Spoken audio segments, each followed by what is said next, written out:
بسم اللہ الرحمن الرحیم۔ السلام علیکم۔ لاکھوں کروڑوں درود و سلام حضرت محمد صلی اللہ علیہ وآلہ وسلم پر اور ان کی آل پر۔ ویڈیو کے پہلے حصے میں آپ کو بتایا گیا تھا حضرت صالح علیہ السلام اور ان کی قوم سمود کے بارے میں۔ دوسرے حصے میں آج ہم آپ کو بتائیں گے کہ قوم سمود پر کون سا عذاب نازل کیا گیا۔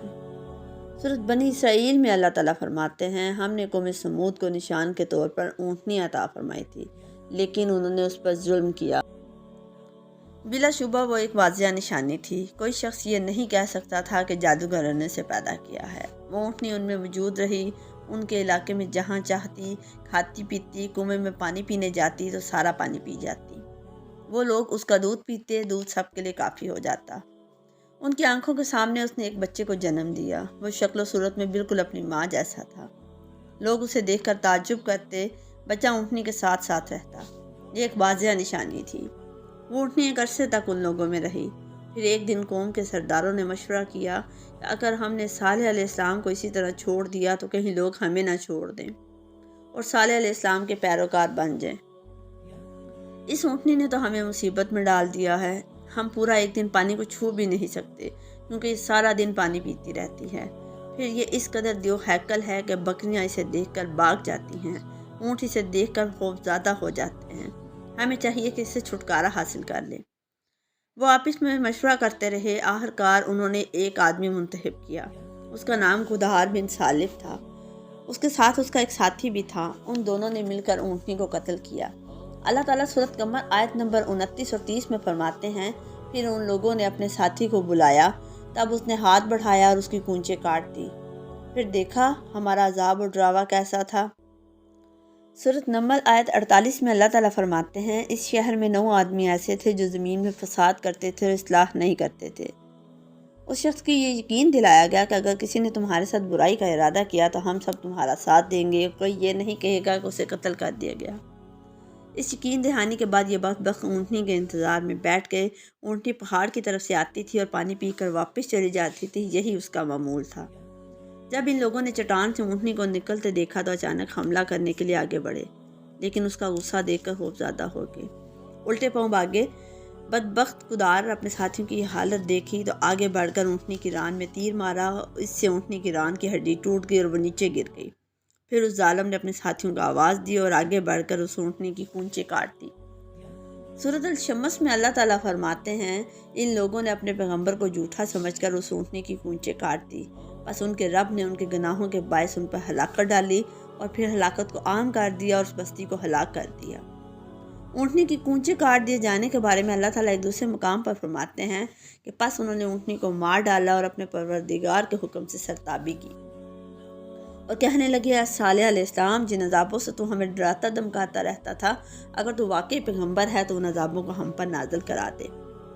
اونٹنی پر حملہ ہوتے ہی اس کا بچہ باغ نکلا تھا۔ وہ پہاڑ کی چوٹی پر چڑھ گیا، 3 مرتبہ بلبلایا، یہ بدبخت اس کے پیچھے باقی اور آخر اسے بھی قتل کر دیا۔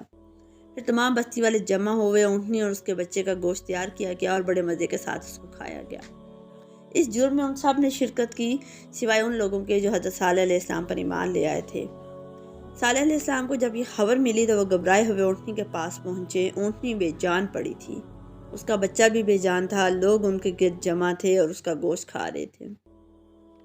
اس وقت صالح علیہ السلام نے ان سے کہا، تم 3 دن اپنے گھروں میں رہ سہ لو، یہ وعدہ جھوٹا نہیں ہے، اس کے بعد تم سب کے سب ہلاک کیے جاؤ گے۔ وہ صالح علیہ السلام کی بات کو رد کرتے ہوئے انہیں دھمکیاں دینے لگے کہ جن عذابوں کا تو ہم سے وعدہ کر رہا ہے، اگر تو سچا ہے تو ان کو ہم پر نازل کر دے۔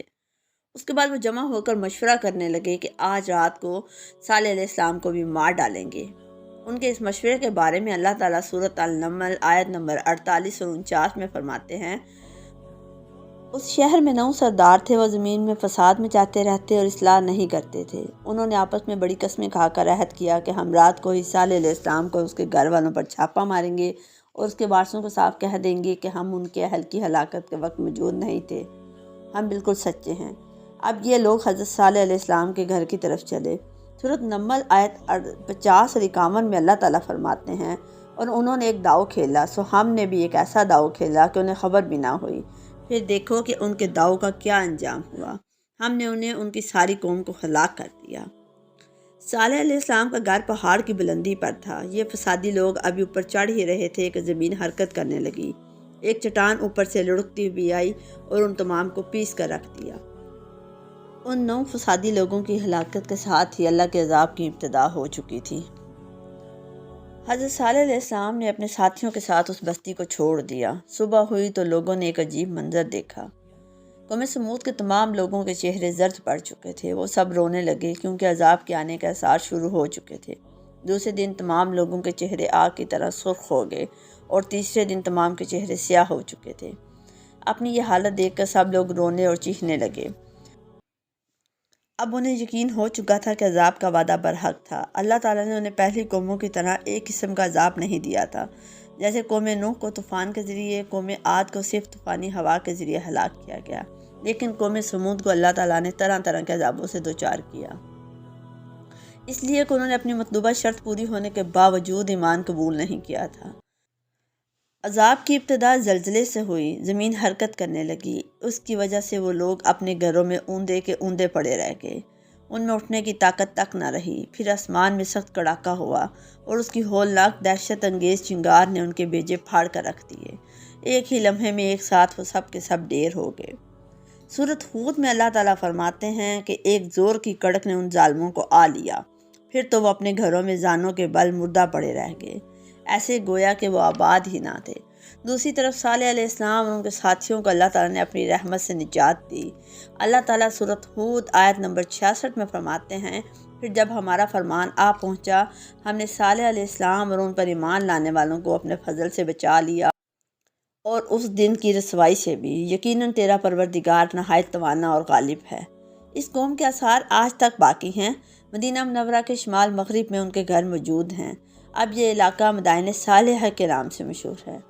عذاب کے آثار نمودار ہونے پر حضرت صالح علیہ السلام نے اپنی قوم سے کہا، اے میری قوم، میں نے تم کو خدا کا پیغام پہنچا دیا تھا اور میں نے تمہاری خیر خواہی کی تھی، لیکن تم لوگ خیر خواہی کو پسند نہیں کرتے۔ اس کے بعد صالح علیہ السلام اپنے ساتھیوں کے ساتھ ہجرت کر کے فلسطین آ گئے اور وہیں رملہ نامی بستی میں رہنے لگے۔ یہیں آپ کی وفات ہوئی۔ امید ہے آپ کو ہماری ویڈیو پسند آئی ہوگی۔ ہمارے چینل کو لائک اور سبسکرائب کرنا مت بھولیے گا۔ اللہ حافظ۔